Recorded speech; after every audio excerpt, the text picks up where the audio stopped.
The package arrived on a Thursday afternoon. I wasn't expecting anything.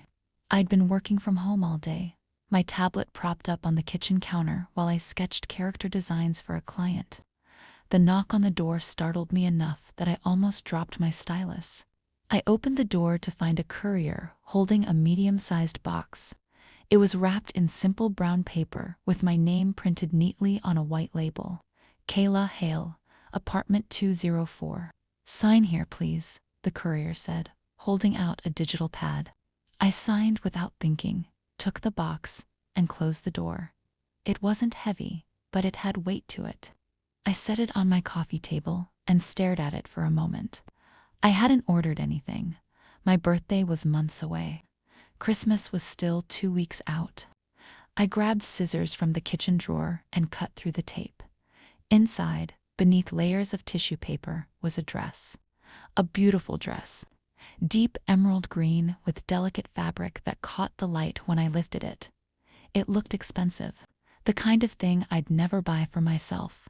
My heart started beating faster.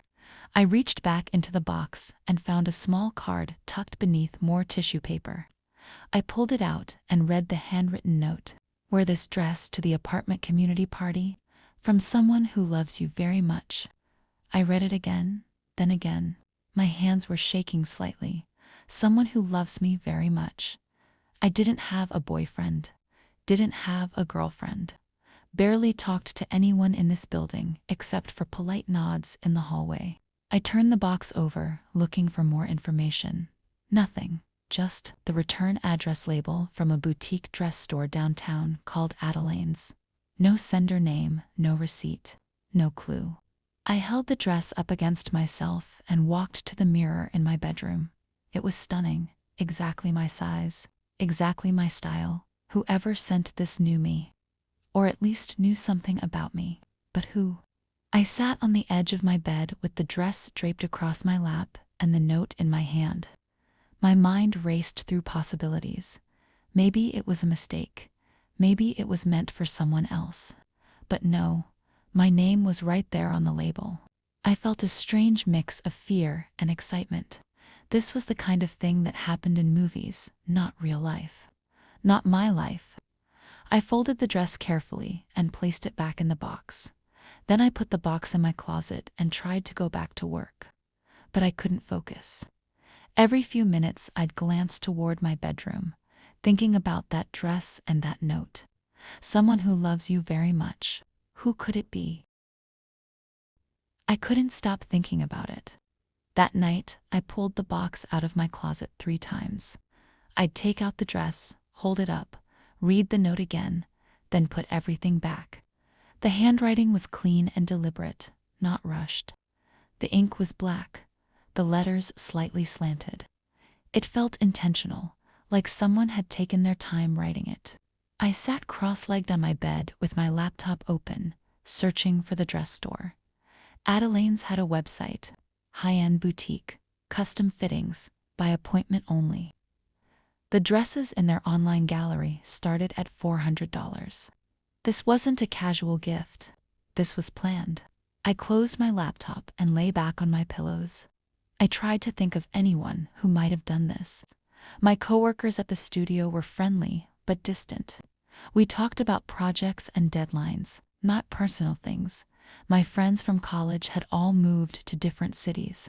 We texted occasionally, but nobody knew my life here well enough to do something like this. My neighbors, I barely knew them. There was the older couple on the 3rd floor who always smiled at me. The guy across the hall who played guitar too loud on weekends. The woman with the 2 dogs who I'd held the elevator for a few times. None of them made sense. I picked up the note again and studied it. From someone who loves you very much, not liked, not admired, loved. That word felt heavy. I thought about the apartment community party. It was this Saturday. A casual Christmas gathering in the building's common hall. Free food, music, decorations. I'd seen the flyer in the lobby, but hadn't planned on going. I usually avoided those kinds of things. Too many people, too much small talk. But now I had to go. Whoever sent this dress wanted me there. They'd see me wearing it. Maybe they'd reveal themselves. Maybe I'd figure it out by watching reactions. I folded the note and slipped it into my nightstand drawer. Then I hung the dress in my closet where I could see it. The emerald fabric seemed to glow even in the dim light. I tried to sleep, but my mind wouldn't stop. Every scenario played out differently. What if it was someone creepy? What if it was a prank? What if it was something real? By the time morning came, I'd made my decision. I was going to wear the dress, I was going to that party, and I was going to find out who sent it. Saturday arrived faster than I expected. I spent most of the day trying to distract myself with work, but my mind kept drifting to the evening ahead. I finished a client's sketch by noon, then cleaned my apartment even though it didn't need it. Anything to keep my hands busy. By 5 o'clock, I was standing in front of my closet, staring at the dress. The party started at 6. I had an hour. I showered and took my time drying my hair. I didn't usually fuss over my appearance, but tonight felt different. I wanted to look like I belonged in this dress, like I deserved it. I slipped it on, and it fit perfectly. The fabric moved with me, soft against my skin. I looked at myself in the mirror and barely recognized the person staring back. I looked elegant, confident, like someone worth noticing. I added small earrings and a bit of makeup. Nothing dramatic, just enough. I grabbed my phone and keys, took one last look, and left my apartment before I could change my mind. The hallway was quiet. Most people were probably already downstairs. I could hear faint music coming from the ground floor as I walked toward the elevator. My heart was pounding. I pressed the button and waited. The doors opened, and I stepped inside. As they closed, I caught my reflection in the mirrored wall. I looked nervous. I tried to relax my shoulders, soften my expression. The elevator descended slowly. When it reached the ground floor, the doors opened to the sound of laughter and holiday music. The common hall was decorated with string lights and a massive Christmas tree in the corner. Tables were set up with food and drinks. People were mingling, talking, holding plates. I stepped out and immediately felt eyes on me. A few people glanced my way. I couldn't tell if it was because of the dress or just normal curiosity. I moved toward the drink table and poured myself a glass of sparkling cider. My hands were steady, but my mind was racing. I scanned the room, looking for anyone who seemed too interested, anyone watching me a little too closely. Nothing obvious, just neighbors being polite. I took a sip and tried to blend in. A woman I recognized from the second floor smiled at me. "That dress is gorgeous," she said.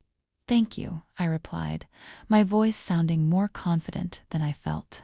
She moved on, and I was alone again. I walked slowly around the room, pretending to admire the decorations while really watching faces. Someone here knew. Someone here was waiting. I just had to figure out who. The party was louder than I expected. Conversations overlapped.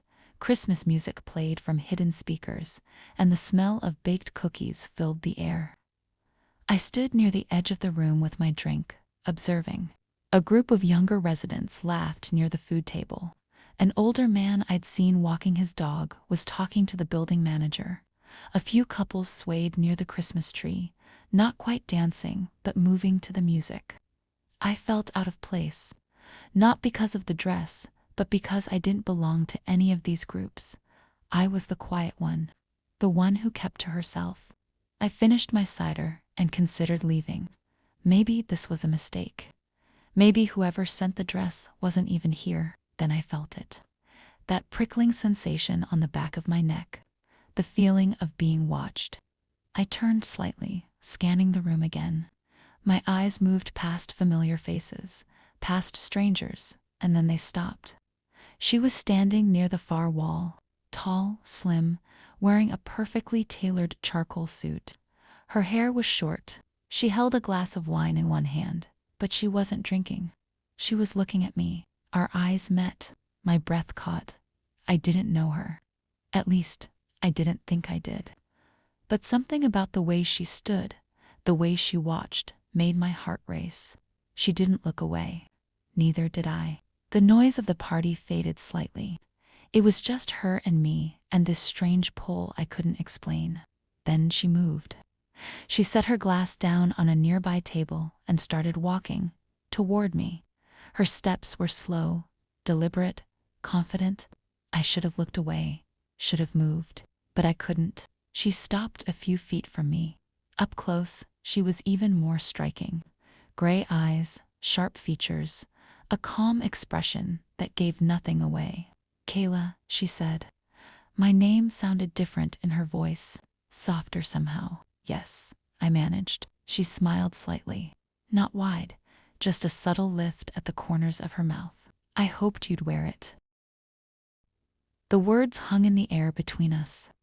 I hoped you'd wear it. My mind scrambled to catch up. "You," I said. It wasn't a question. It was a realization. She nodded once. "I'm Faith." Faith. The name didn't sound familiar. But then again, I didn't know most people in this building. "You sent the dress?" I said. My voice came out steadier than I felt. "I did." I stared at her, trying to process. This woman, this stranger, had bought me an expensive dress and left a note saying she loved me. None of it made sense. "Why?" I asked. Faith's expression didn't change. She looked at me like she'd expected this question, like she'd already prepared for it. "Because I wanted to see you wear it," she said simply. That wasn't an answer. Not really. I felt my defenses rising. "You don't even know me. I know more than you think." That should have sounded creepy. It should have made me walk away. But the way she said it, calm and honest, made me pause. "How?" I asked. Faith glanced around the room briefly, then back at me. "We've lived in the same building for 8 months. I've seen you in the lobby, in the elevator, at the mailboxes. I've watched you carry your art supplies up the stairs when the elevator was broken. I've noticed the way you always hold the door for people, even when they don't say thank you." My chest tightened. She'd been paying attention. All this time I thought I was invisible here. "That doesn't mean you love me," I said, my voice quieter now. Faith's gray eyes softened slightly. "No," she agreed. "But it means I wanted to know you, and I thought this might be a way to start." I didn't know what to say. Part of me wanted to be angry. This was bold, maybe too bold. But another part of me, the part I usually kept hidden, felt something else. Flattered, seen. "You could have just introduced yourself," I said. "I could have," Faith admitted. "But would you have noticed me? Probably not. I would have smiled politely and kept walking. I was good at keeping people at a distance." "I don't know what you want from me," I said honestly. Faith took a small step closer.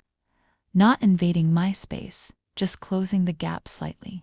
"I want to know you, Kayla. That's all. No expectations, no pressure." I looked down at the dress I was wearing. Her dress. "This feels like pressure." "Then don't wear it again," Faith said. "But tonight, you did, and I'm grateful." There was something disarming about her honesty. She wasn't playing games. She wasn't pretending this wasn't strange. "I need to think," I said. Faith nodded. "Of course. Take all the time you need." She stepped back slightly, giving me space. Then she reached into her jacket pocket and pulled out a small card. She held it out to me. "My number. If you want to talk." I took the card without thinking. Our fingers brushed briefly. Hers were warm. "Enjoy the party, Kayla," Faith said softly. Then she turned and walked away, disappearing into the crowd. I stood there holding her card, my heart pounding, wondering what I'd just walked into. I left the party 20 minutes later. I couldn't focus on anything except Faith's words replaying in my mind. "I wanted to see you wear it. I want to know you." Back in my apartment, I kicked off my shoes and sat on the couch, still wearing the dress. I pulled out Faith's card. It was simple, just her name and phone number printed in clean black text. I set it on the coffee table and stared at it. This was crazy. A 53-year-old woman I'd never spoken to had bought me a dress and told me she loved me, or wanted to know me, or something in between. I should have been more upset. I should have felt violated or uncomfortable, but I didn't. I felt confused and curious, and maybe a little bit excited. I stood up and changed into my pajamas, hanging the dress carefully in my closet. Then I made tea and sat by my window, looking out at the city lights. Tacoma looked quiet tonight. A light rain had started, making everything glisten. I watched droplets race down the glass and thought about Faith's gray eyes. She'd been watching me for 8 months. That should have felt invasive. Instead, it felt like someone had finally seen me when I thought I was invisible. I picked up my phone and almost texted her. Then I stopped. What would I even say? Thank you for the dress. Why me? What happens now? I put the phone down and finished my tea. I needed time to think, to figure out what I was feeling. But as I climbed into bed that night, I couldn't stop thinking about the way Faith had looked at me. Like I mattered. Like I was worth the risk. The next few days passed in a blur. I went to work at the studio on Monday and tried to focus on a new project, but my mind kept drifting. I'd catch myself staring at nothing, remembering Faith's voice, the way she'd said my name. I hadn't texted her. The card sat on my nightstand where I'd see it every morning and every night. A reminder that I had a choice to make. By Wednesday, I'd convinced myself this whole thing was too much. Age gap aside, the boldness of it felt overwhelming. I didn't do grand gestures. I didn't do mystery and romance. I liked things simple, predictable. But Thursday afternoon changed everything. I'd been grocery shopping after work. Just basics: eggs, bread, some vegetables. I was carrying 2 bags and heading toward the elevator when I heard it ding and saw the doors start to close. "Hold it, please," I called out, rushing forward. A hand appeared between the doors, stopping them. They slid open again, and I stepped inside, slightly out of breath. "Thank you," I said automatically, then looked up. Faith. My stomach dropped. She stood in the corner of the elevator, wearing dark jeans and a gray sweater. Casual, but still put together. Her gray eyes met mine, and something flickered there. Recognition, maybe surprise. "Kayla," she said softly. "Hi," I managed. The doors closed. We were alone. The elevator started moving up. I shifted my grocery bags, suddenly hyper-aware of everything. The hum of the elevator, the faint scent of her perfume. The way she stood perfectly still, while I felt like I might vibrate out of my skin. "How have you been?" Faith asked. Her voice was calm, like this wasn't the most awkward situation in the world. "Fine," I said. "Busy with work." "Your illustrations." I blinked. "You know what I do?" "I told you," Faith said. "I've been paying attention." The elevator dinged. 2nd floor? Not my floor. Not hers either, I assumed. But I couldn't take this anymore. The tension, the closeness, the way my heart was racing. When the doors opened, I stepped out. "This isn't your floor," Faith said behind me. "I know," I said without turning around. "I'll take the stairs." I walked quickly down the hallway toward the stairwell, my face burning. I heard the elevator doors close behind me. Faith didn't follow. I climbed the stairs to the 3rd floor, then up to my apartment, my grocery bags feeling heavier with each step. Inside, I dropped everything on the counter and pressed my hands against my face. What was wrong with me? Why did being near her make me feel like this? Nervous and off balance and something else I couldn't name. I put away the groceries mechanically, then sat on my couch and stared at my phone. Faith's card was still on my nightstand. I could text her, apologize for running away, explain that I needed space, but I didn't, because I didn't know what I wanted.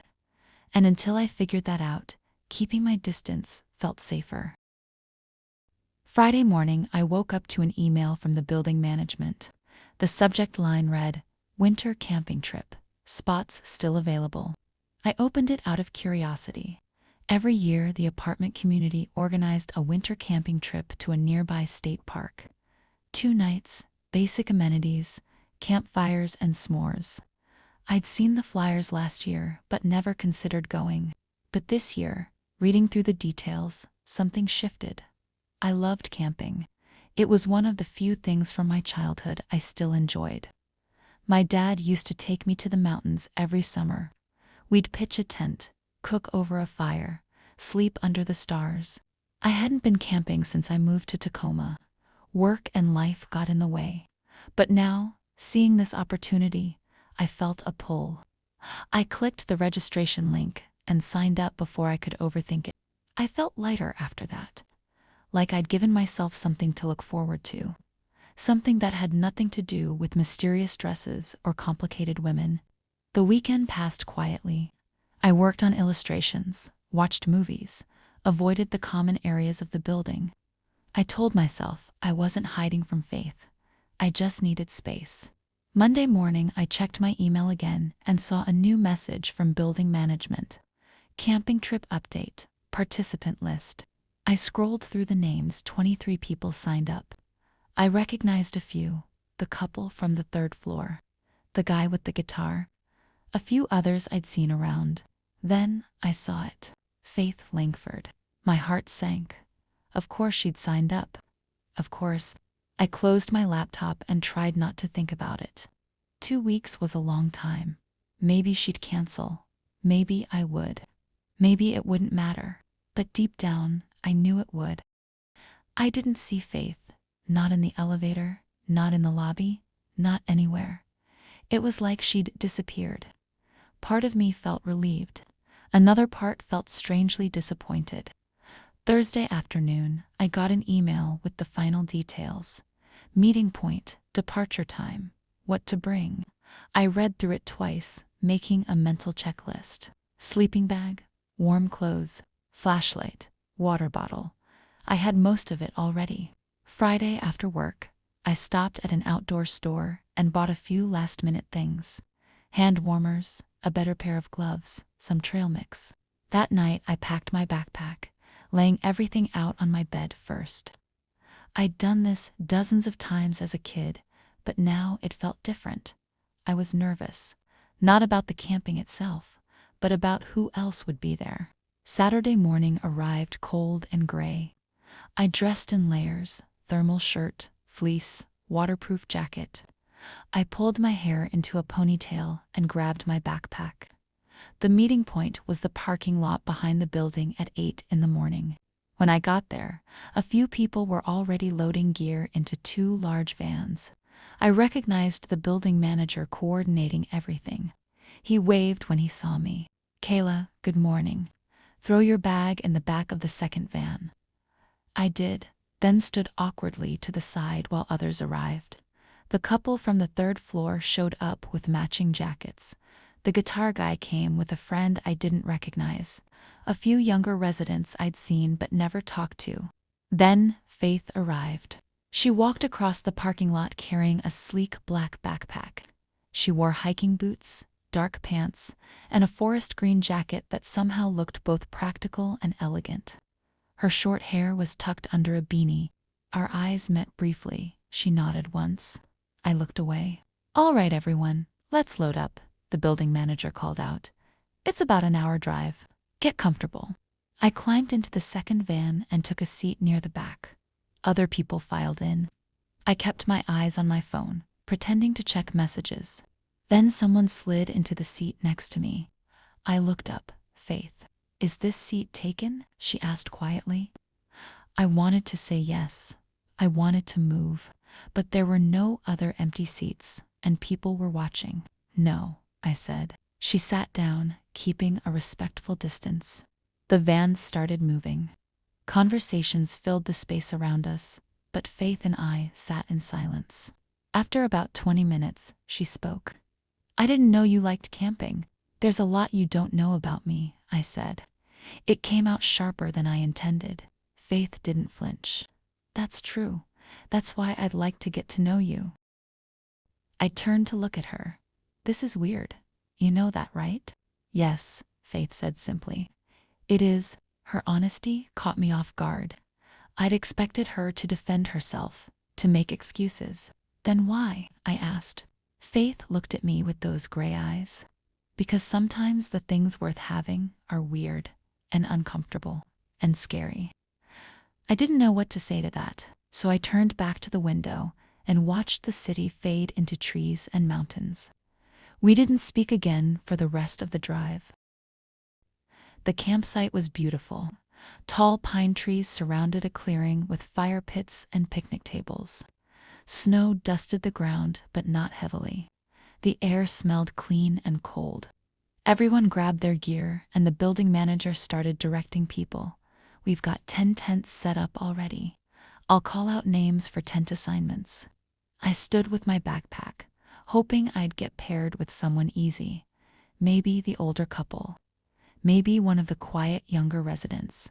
Tent 7, the manager called out. Kayla Hale and Faith Langford. My stomach dropped. I looked at Faith. She looked at the manager. Is there any way to switch? I asked, trying to keep my voice calm. The manager checked his clipboard. Everything's assigned based on arrival, order, and availability. Sorry, no switches. Tent 7 is just over there past the big pine. Faith picked up her backpack. We'll make it work, she said. Not to me, but to the manager. I wanted to argue. I wanted to demand a different arrangement. But everyone was watching, and I didn't want to cause a scene. So I followed Faith toward Tent 7. It was a standard 2-person tent already set up.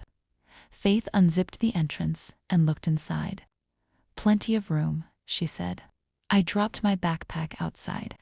I'll sleep by the entrance. Whatever makes you comfortable, Faith said. We spent the next hour setting up our sleeping areas in silence. Faith was efficient, methodical. She rolled out her sleeping bag, organized her things neatly in one corner, then stepped outside to give me space. I did the same on my side, trying to ignore the fact that we'd be sleeping 3 feet apart. The afternoon passed with group activities. A short hike through the woods, hot chocolate around the fire, people sharing stories. I stayed on the edge of everything, participating but not engaging too much. Faith kept her distance. She talked with other residents, helped gather firewood, laughed at someone's joke. She didn't push, didn't try to sit near me or force conversation. I told myself I was grateful, but part of me noticed every time she looked my way and then looked away. Dinner was camp stew and bread cooked over the fire. It tasted better than it should have. The cold air made everything sharper, more real. As the sun set, the temperature dropped fast. People started heading to their tents. I stayed by the fire as long as I could, but eventually the cold became too much.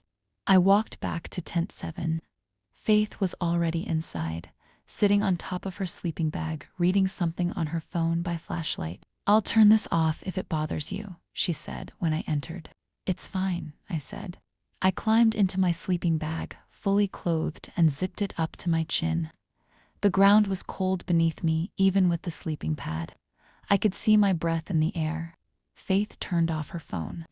Darkness filled the tent, except for faint moonlight filtering through the fabric. Good night, Kayla, she said softly. Good night, I replied. I closed my eyes and tried to sleep, but all I could think about was how close she was and how cold it was getting. I woke up shivering. It had to be past midnight. The cold had seeped through my sleeping bag, through my clothes, into my bones. I curled tighter, trying to generate warmth, but it wasn't working. My teeth started chattering. I pressed my hands between my knees and tried to breathe slowly. Maybe if I just waited, I'd warm up eventually. Kayla. Faith's voice cut through the darkness. I'm fine. I managed through chattering teeth. You're not fine. You're freezing. I'll be okay. I heard movement. Faith unzipped her sleeping bag. Come here. What? Come under my blanket. I have an extra one. You need to get warm. No, I'm good. Kayla. Her voice was firmer now. You're going to make yourself sick. Let me help. I wanted to refuse. Pride told me to stay where I was. But another shiver racked my body, and I realized she was right. I was freezing. "Fine," I whispered. I unzipped my sleeping bag and crawled the short distance to her side of the tent. Faith had laid out a thick blanket over her sleeping bag. She lifted the edge. "Come on," she said gently. I hesitated for one more second, then slid under the blanket next to her. The warmth hit me immediately. Faith's body heat, the extra layer, all of it. "Better?" she asked. I nodded, not trusting my voice. Faith shifted slightly, giving me more room. "You can get closer if you need to. I don't bite." Despite everything, I almost smiled. I moved a little closer, and Faith carefully put her arm around me. Not tight, not possessive. Just there. "Is this okay?" she asked. "Yes," I whispered. We lay like that in the darkness. Slowly, the shivering stopped. My body relaxed, the cold retreated. "Thank you," I said quietly. "You're welcome." Minutes passed. I should have felt awkward, but I didn't. I felt safe, warm, protected in a way I hadn't felt in a long time. "Faith," I said. "Yes." "Why did you really send me that dress?" She was quiet for a moment. Then she said, "Because I saw you one morning in the lobby. You were carrying your art bag, and you dropped your keys. When you bent to pick them up, you smiled at yourself like you thought it was funny instead of frustrating. And I thought, that's someone I want to know." My chest tightened. That's it," Faith said. "Sometimes it's the small moments that matter most." I didn't know what to say, so I just lay there, warm and confused and feeling something shift inside me. "Can I ask you something?" I said. "Anything." "Are you scared?" I asked. "Of this? Of whatever this is?" Faith's arm tightened slightly around me. "Terrified," she admitted, "but I think you're worth being scared for." My heart was pounding now, but not from cold. From something else entirely. I turned my head slightly. In the darkness, I could barely make out her face, but I could feel her breath warm against my forehead. "I don't know what I'm doing," I whispered. "Neither do I," Faith said. And then, without planning it, without thinking, I leaned in and kissed her. The kiss was soft at first, tentative, like we were both asking a question neither of us knew how to answer. Faith didn't pull away. She didn't push forward either. She just responded, gentle and careful, letting me lead. I pulled back after a moment, my heart racing. "I'm sorry," I said quickly. "I don't know why I did that." "Don't apologize," Faith said quietly. "Not for that." We lay in silence, the weight of what just happened settling between us. I could still feel the warmth of her lips, the softness of the kiss. "I'm not good at this," I said. "I don't know how to do this." "Do what?" "Feel things. Let people in. Trust." Faith's hand moved gently against my back. "You don't have to be good at it. You just have to be honest." "I'm 24, I said. "You're 53. People will talk. Let them talk. You don't understand. I've spent my whole life trying to be invisible. This us, whatever this is, it's the opposite of that." "Then maybe it's time to stop being invisible," Faith said. "Maybe it's time to let yourself be seen." Her words hit something deep inside me. I'd been hiding for so long, I'd forgotten what it felt like to be truly visible to someone. "I'm scared," I admitted. "I know," Faith said. "So am I." I shifted closer, pressing my face against her shoulder. She smelled like pine and cold air, and something uniquely her. "Can we just stay like this for a while?" I asked. "As long as you want," Faith said. I closed my eyes and let myself relax completely. The warmth, the safety, the quiet comfort of her presence. For the first time in weeks, maybe months, I felt like I could breathe. Sleep came easier than I expected. And when it did, I dreamed of green dresses and gray eyes, and the possibility of something I'd never let myself imagine before. I woke to soft morning light filtering through the tent. For a moment, I forgot where I was. Then I felt the warmth beside me and remembered. Faith was still asleep, her arms still around me. Her face looked peaceful, younger somehow. I studied her features in the gentle light. The lines around her eyes, the gray in her hair, the strong line of her jaw. She was beautiful. Not in the obvious way, but in the way that mattered. The kind of beauty that came from confidence and kindness and living fully. Her eyes opened slowly. When she saw me watching her, she smiled. Not big, just a small curve of her lips. "Good morning," she said, her voice rough with sleep. "Morning," I replied. Neither of us moved. We just lay there, looking at each other, the reality of last night settling in. "How do you feel?" Faith asked. "Warm," I said. Then, more honestly confused. "But in a good way, I think." Faith nodded. "That's fair." Outside the tent, I could hear voices. People were waking up, starting their day. Soon we'd have to join them. "We should probably get up," I said. "Probably," Faith agreed. But neither of us moved. Finally, I sat up, immediately missing the warmth. Faith did the same, giving me space. We packed up our sleeping gear in comfortable silence. When we emerged from the tent, a few people were already at the fire making coffee. The older couple waved. I waved back. Faith walked beside me to the fire pit. When someone offered us coffee, we both accepted. We stood side by side, warming our hands on the mugs, not touching, but close enough that I could feel her presence. The building manager announced breakfast would be ready in 30 minutes. People scattered to wash up or take morning walks. "Want to walk?" Faith asked me. I nodded. We followed a small trail that led away from the campsite. The morning was cold but clear. Our breath made clouds in the air. "Last night," I started, then stopped. "Was real," Faith finished. "Yeah," I said, "it was." We walked a bit further. Then Faith said, "I don't want to pressure you, Kayla. Whatever pace you need, whatever boundaries you need, I'll respect them." I looked at her. "What do you want?" Honestly, Faith stopped walking and turned to face me. "I want to know everything about you. I want to take you to dinner and hear about your art and learn what makes you laugh. I want to be someone you trust, someone you choose." My throat tightened. "That's a lot." "I know," Faith said. "That's why I'm willing to wait." I thought about the dress, the note, the elevator moment, the cold night. Every interaction had been Faith, being patient, being honest, being there without demanding anything. "I think," I said slowly, "I'd like to have your number. Actually use it this time." Faith smiled. "I'd like that too." We walked back to camp together, and when breakfast was served, we sat next to each other, not making a show of it, just naturally gravitating to the same space. I caught a few curious glances from other residents, but I didn't care as much as I thought I would. For the first time in a long time, I felt like maybe, just maybe, I was exactly where I was supposed to be. The rest of the camping trip passed in a comfortable blur. Faith and I didn't announce anything, didn't make grand gestures.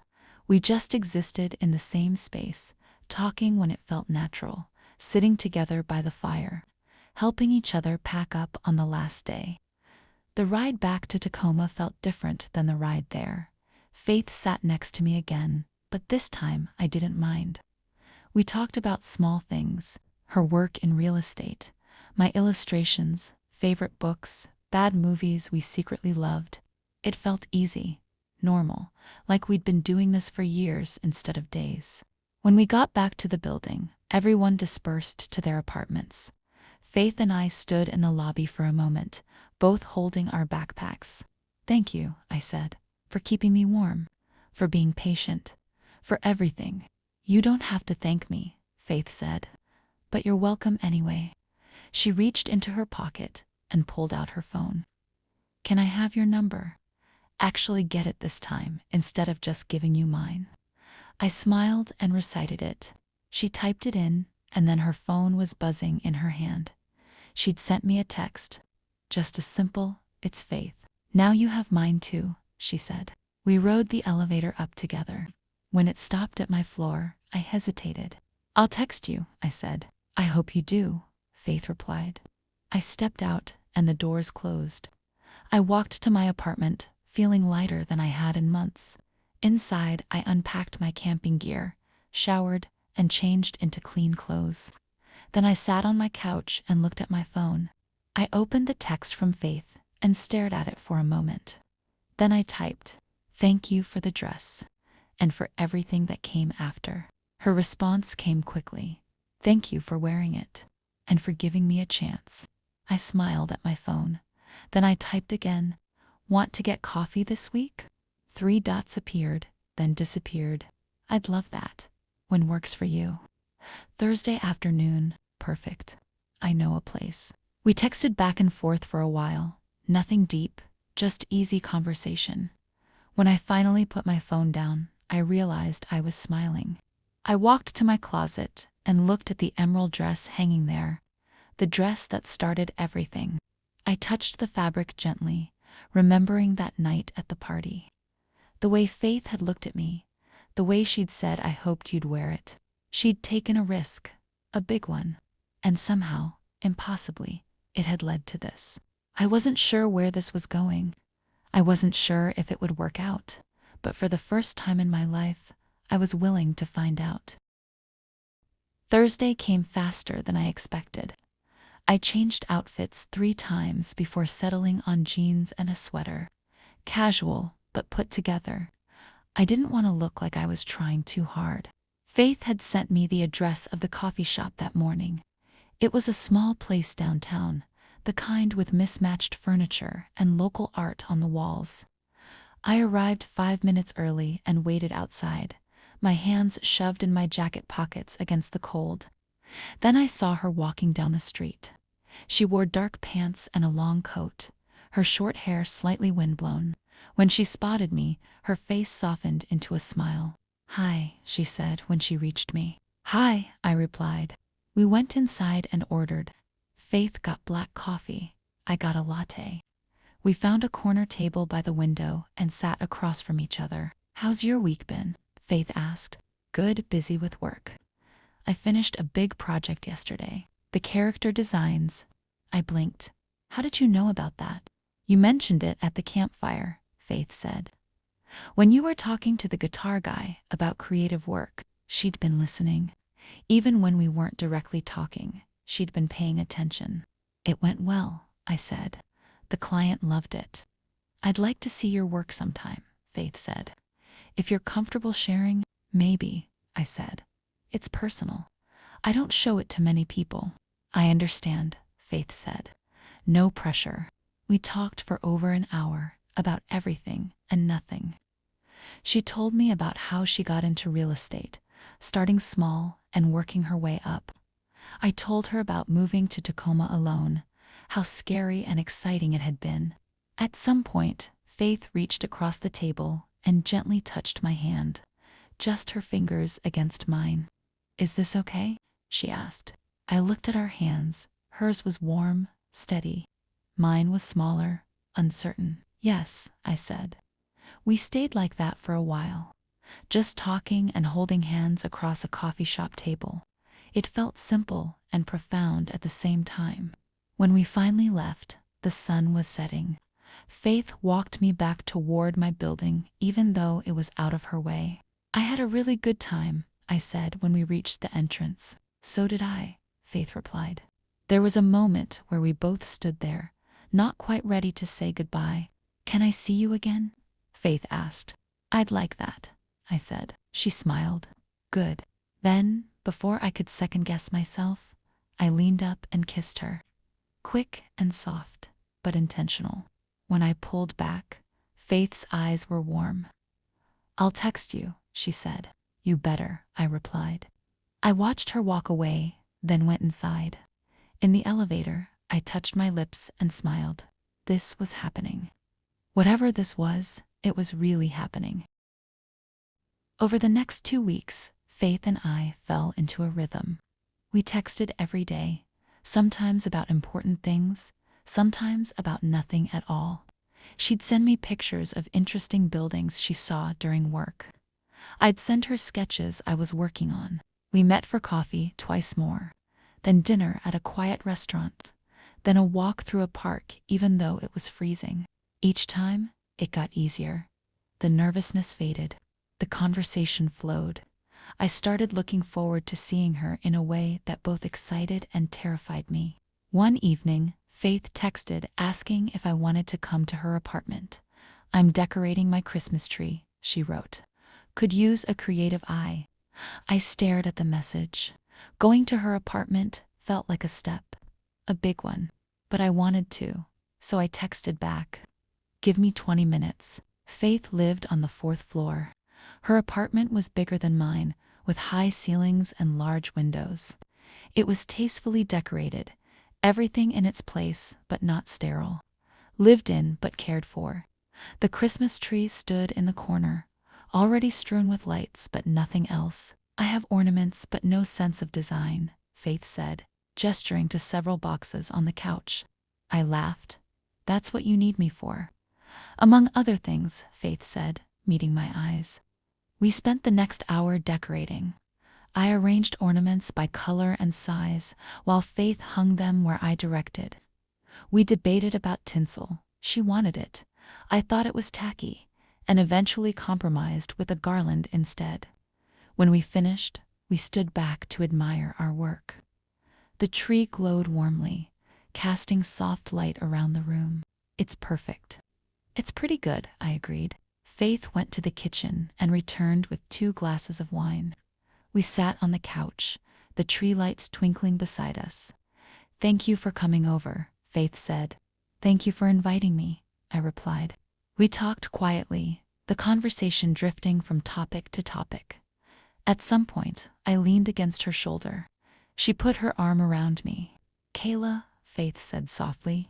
"Yeah, I really like spending time with you." I turned to look at her. "I really like spending time with you too." She leaned down and kissed me.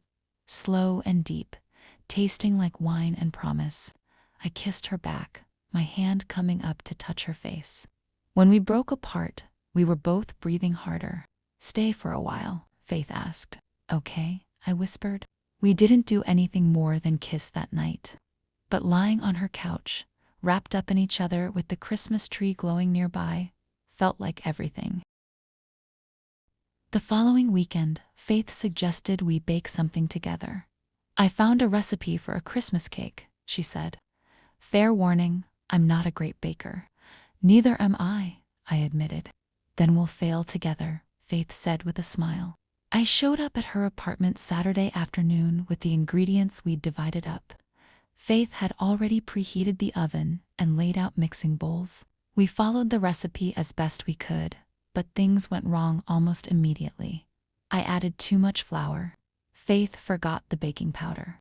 We argued playfully about whether the batter was supposed to be that lumpy. By the time the cake went into the oven, we were both covered in flour and laughing. "This is going to be a disaster," I said. "Probably," Faith agreed. "But at least it'll be our disaster." While the cake baked, we cleaned up the kitchen. Faith turned on music, some old jazz I didn't recognize but liked. We moved around each other icily, falling into a comfortable rhythm. When the timer went off, we pulled the cake out. It looked lopsided and slightly burned on one edge, but it smelled amazing. "Well," Faith said, staring at it, "it's definitely a cake." I burst out laughing. "It's terrible." "The worst cake I've ever seen," Faith agreed. We let it cool, then cut into it anyway.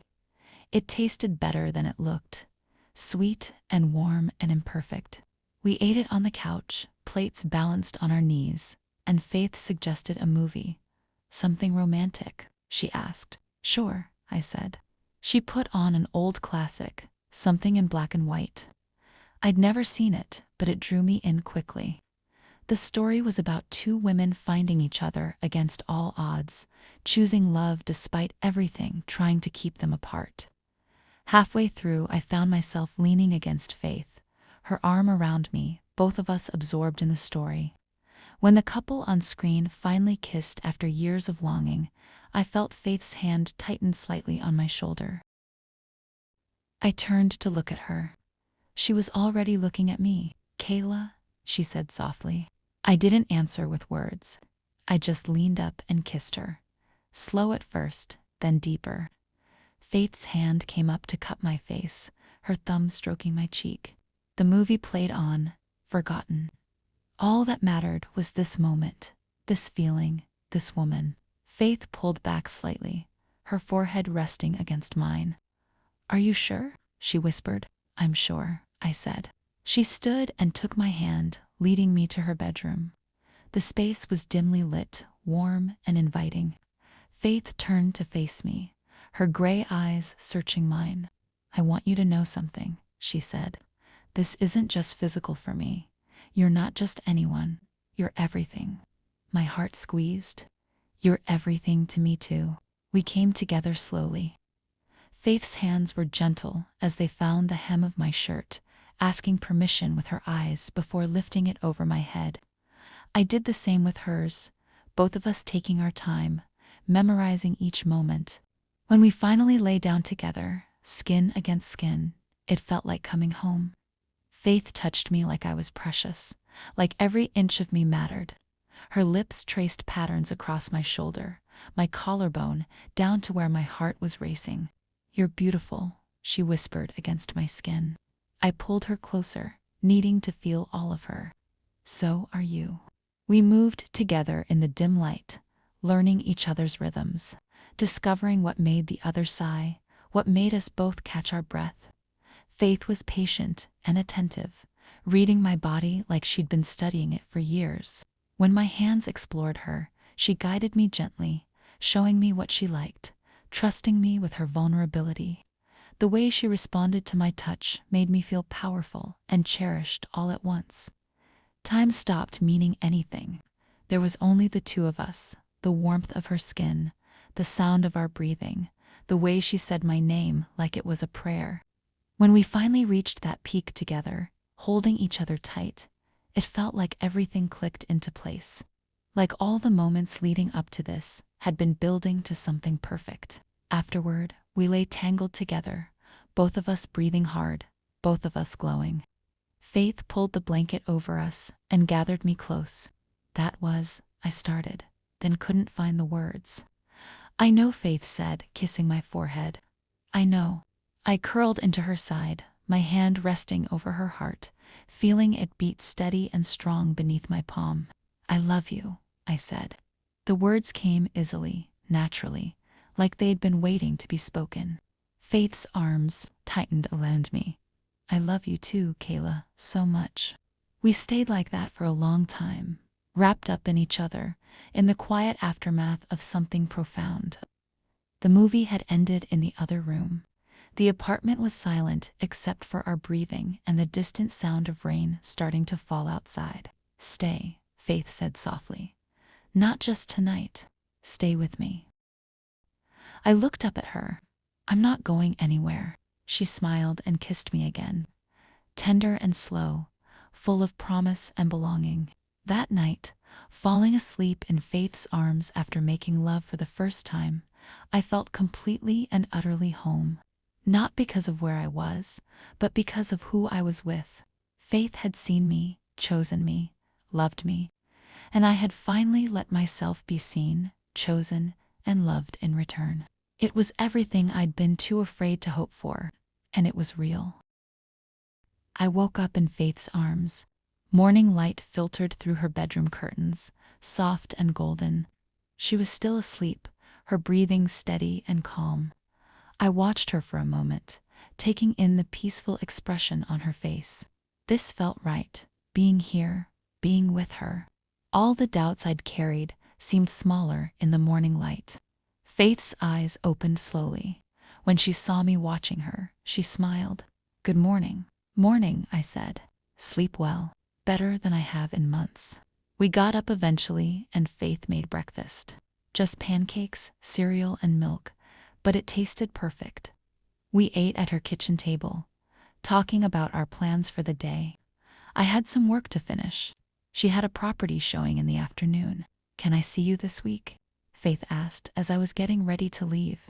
"Definitely," I said. She walked me to the door. Before I left, she pulled me close and kissed me.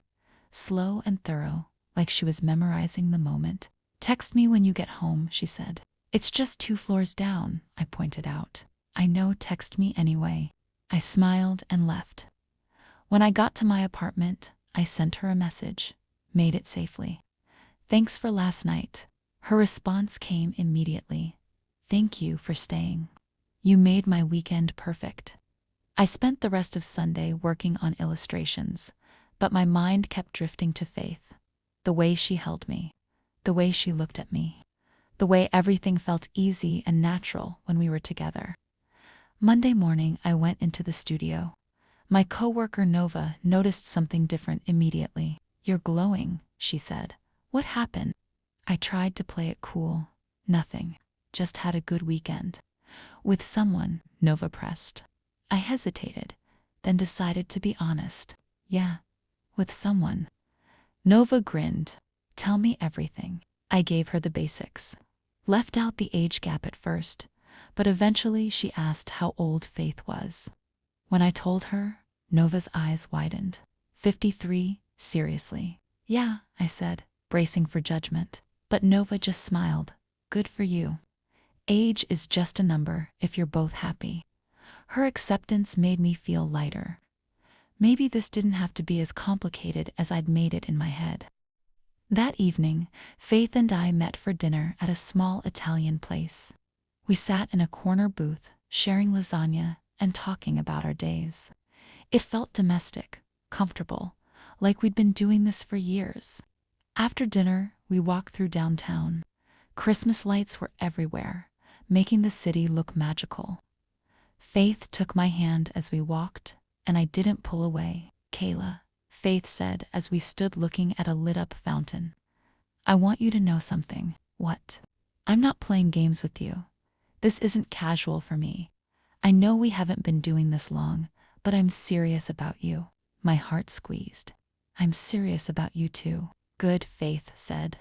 Because I don't want there to be any confusion about what this is. What I want it to be. What do you want it to be? I asked. Faith turned to face me fully. I want you to be mine. And I want to be yours, if you'll have me.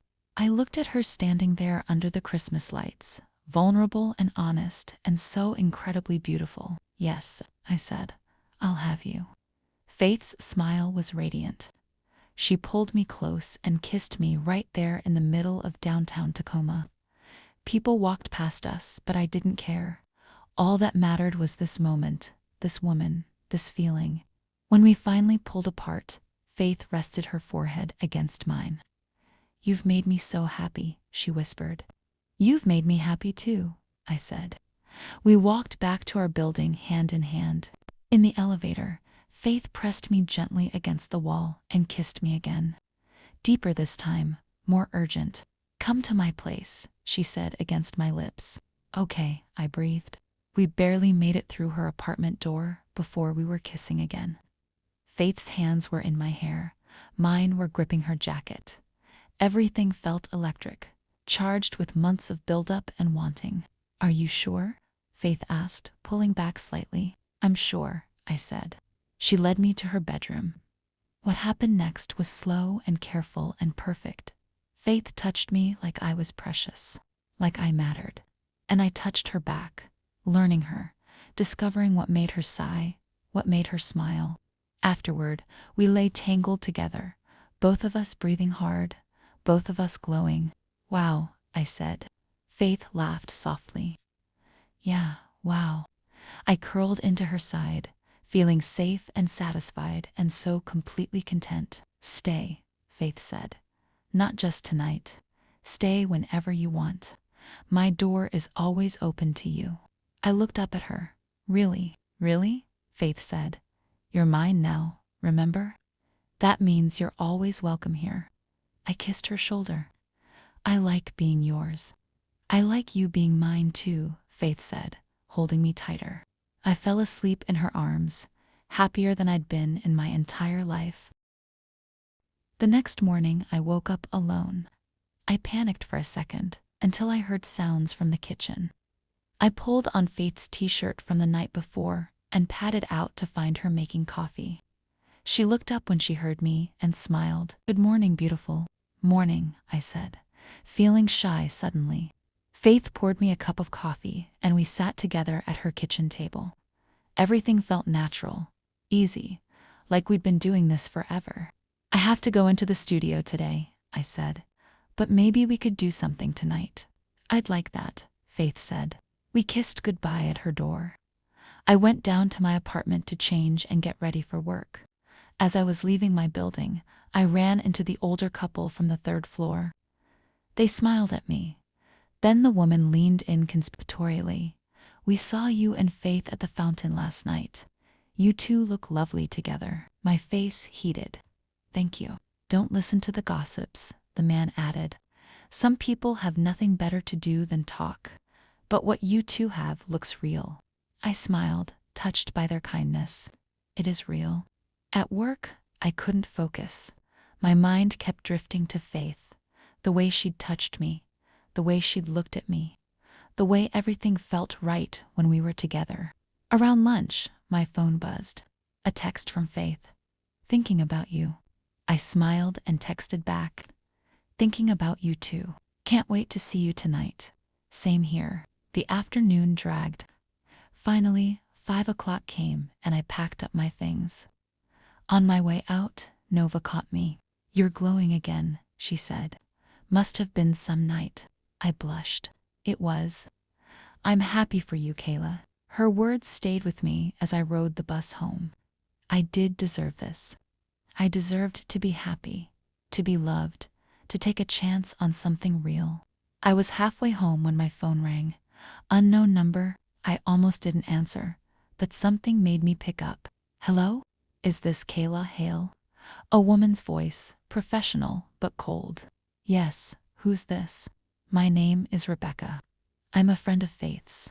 I thought you should know something about her." My stomach dropped. "What do you mean?" "Faith has a pattern. She always goes for younger women, uses them for a while, then moves on. I just thought you should know what you're getting into." My heart was pounding. "Why are you telling me this?" "Because I was one of those women once, and I don't want to see someone else get hurt." She hung up before I could respond.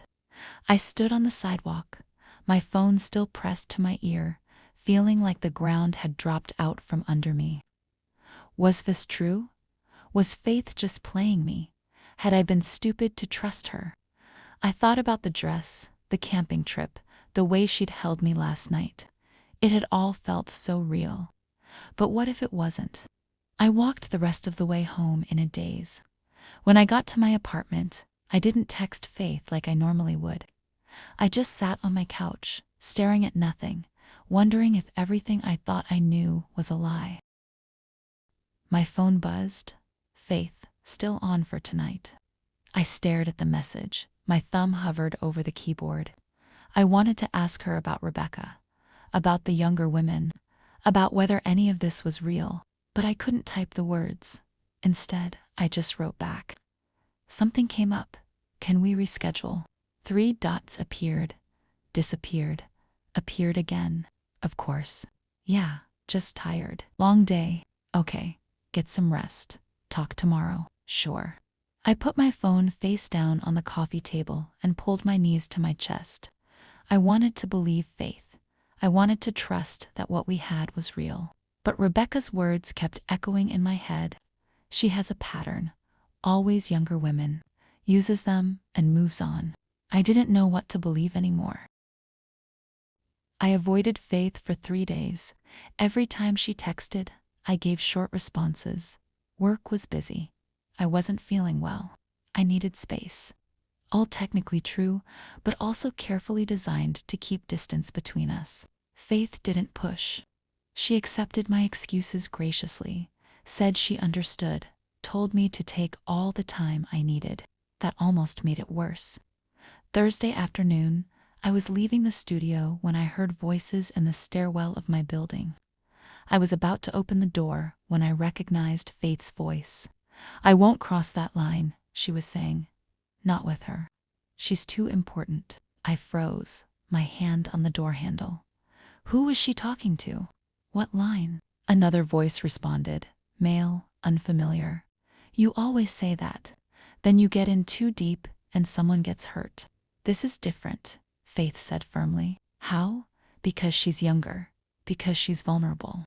Faith, you need to think about what you're doing.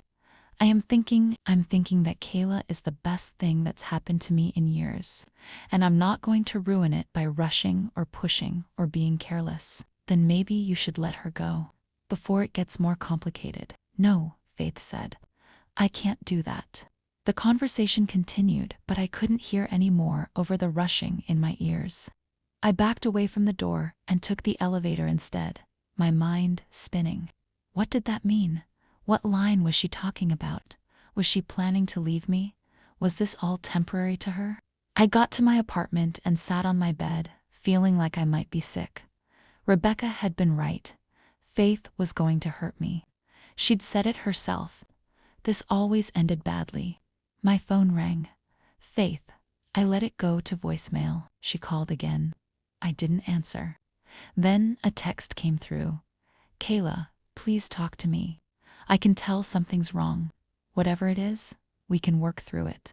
I stared at the message. Part of me wanted to believe her. But the other part, the scared part, just wanted to protect myself. Another text. I'm coming to your apartment. If you don't want to see me, tell me now and I'll respect that. But I need to know you're okay. I didn't respond. 5 minutes later, there was a knock on my door. I knew it was Faith before I even looked through the peephole. I opened the door slowly. Faith stood there, concern written all over her face. Kayla, she said softly. What's going on? I heard you, I said. In the stairwell, talking about crossing lines and things getting complicated. Understanding dawned on Faith's face. You misunderstood. Did I?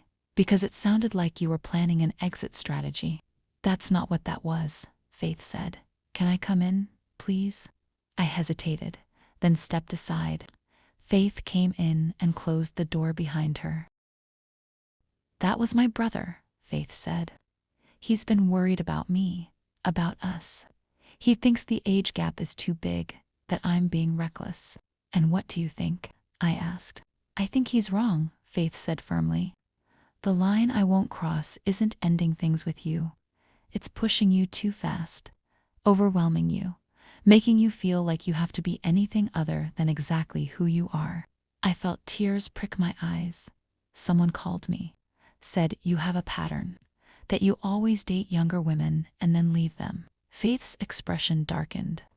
Rebecca, you know her? I dated her briefly, 2 years ago. It didn't work out. She wasn't happy about it. Faith stepped closer. Kayla, I'm not going to lie to you.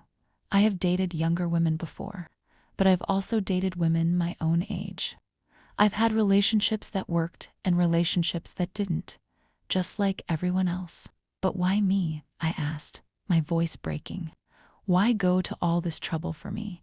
Faith reached out and gently cupped my face.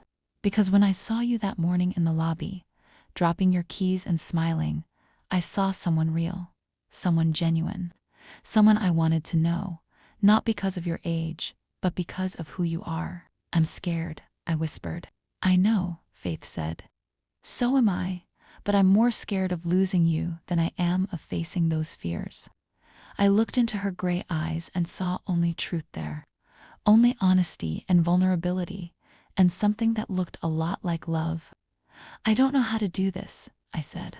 Neither do I, Faith admitted, but I want to figure it out with you, if you'll let me. I thought about Rebecca's call, about the conversation in the stairwell, about all my doubts and fears. Then I thought about Faith holding me in the tent, about decorating the Christmas tree together, about the way she looked at me like I mattered. I almost sent the dress back, Faith said quietly. I kept it in my apartment for days, too afraid to send it, afraid you'd reject it, afraid I was crossing a line. But then I decided that not taking the chance would be worse than facing rejection. My chest tightened. You almost didn't send it. I almost didn't, Faith confirmed, because I was terrified, just like you are now. I realized then that Faith had been brave.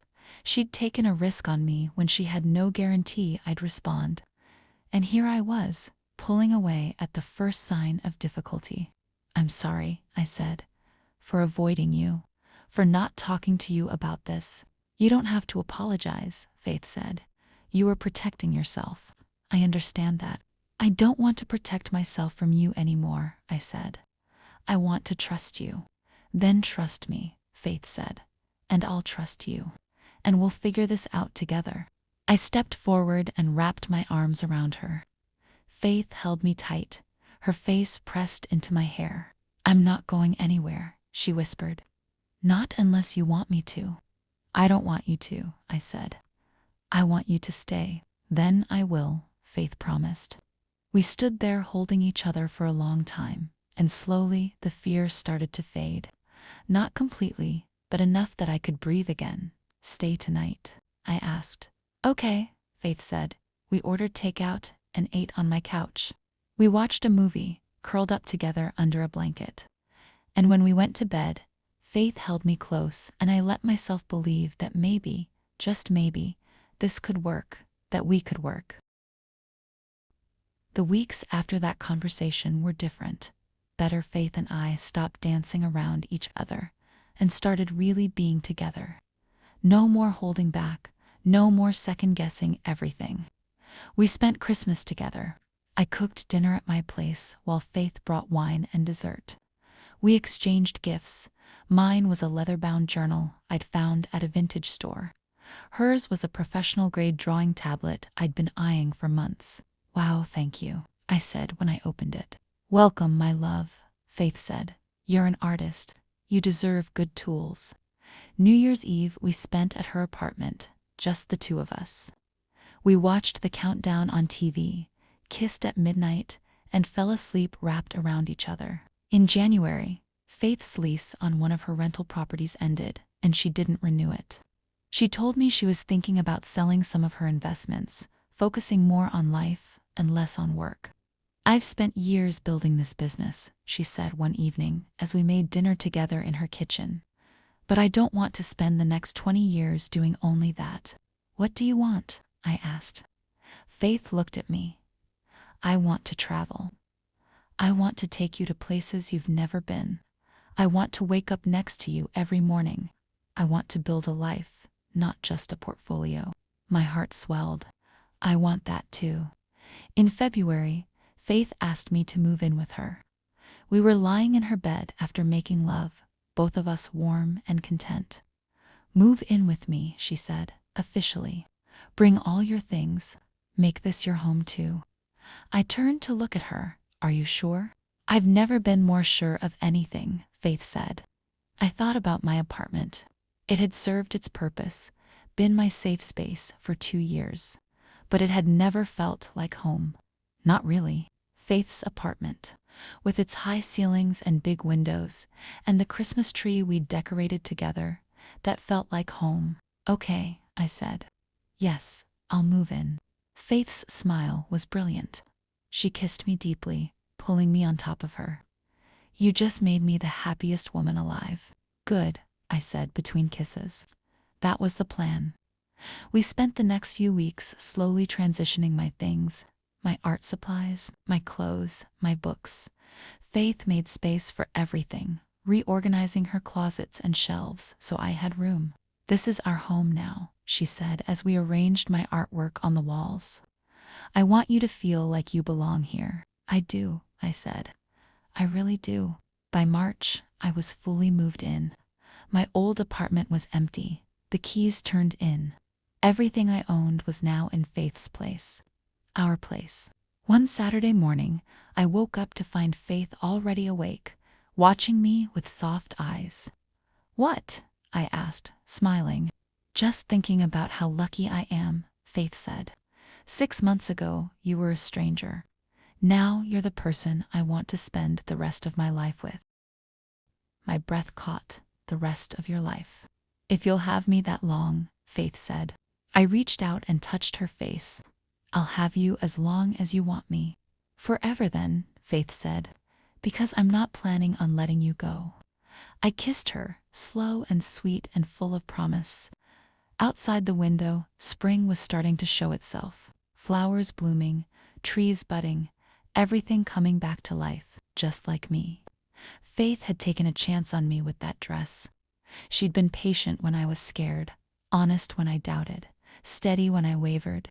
And now, here we were, living together, building a life together, choosing each other every single day. It wasn't always perfect. We had disagreements, moments of frustration, times when the age gap showed itself in small ways. But we talked through everything. We were honest. We chose to keep choosing each other. "I love you," I said against Faith's lips. "I love you too," Faith said. So much. We spent that morning in bed, making love and talking and laughing. Then we got up and made breakfast together, moving around the kitchen like we'd been doing it for years. This was my life now, our life, and it was more beautiful than anything I could have imagined when I opened that mysterious package all those months ago. Faith had sent me a dress and a note. "Wear this to the party, from someone who loves you." And now, finally, I understood. She had loved me even before I knew her, loved the possibility of us, loved me enough to take a risk, and I loved her back. Completely, wholly, without reservation. We were building something real, something lasting, something worth every moment of fear and doubt I'd gone through to get here. As I stood in our kitchen, watching Faith flip pancakes and hum along to music, I realized I'd never been happier. This was home. She was home. And I was never letting go. If you're standing in front of a moment that scares you, pause, but don't run. Some doors don't knock twice.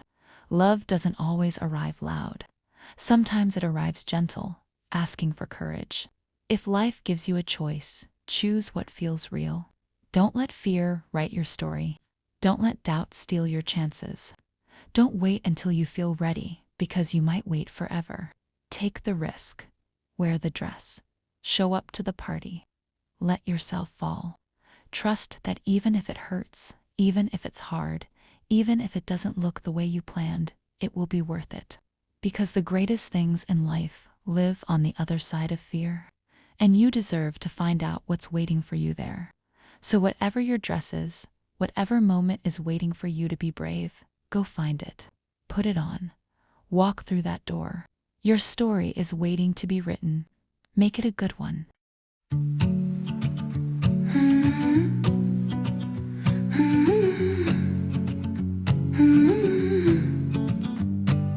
I lived inside my doubt, kept my answers half out. Plans drawn thin and small, brace myself for falls. I trusted clocks, not signs, measured risk in lines, and timing bent its rules, showed me different views. You saw truth I concealed, named a fear I revealed. Oh, you read me without sound, turned my fear around. I said yes, unsure, afraid. That one yes reshaped my days.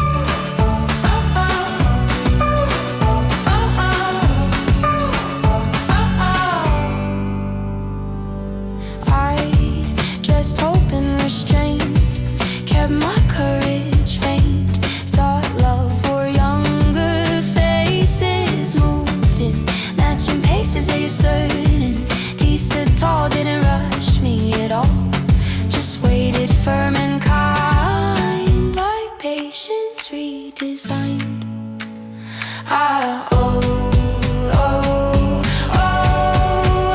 You read me without sound, turned my fear around. I said yes, unsure, afraid. That one yes reshaped my days.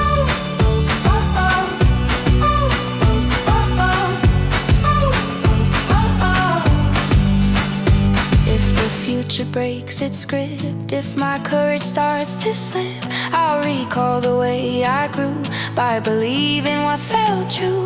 Not all gifts come with a name, some arrive without their claim. All it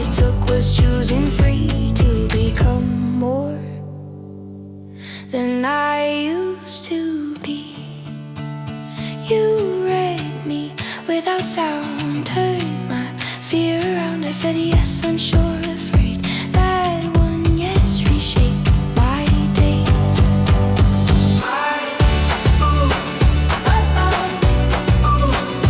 My days. Now my life feels wide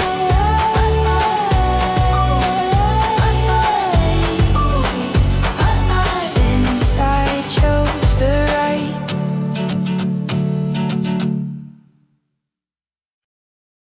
Thank you for watching Sapphic Story Hour. Please like, subscribe, and share your thoughts in the comments. Until next time, bye-bye.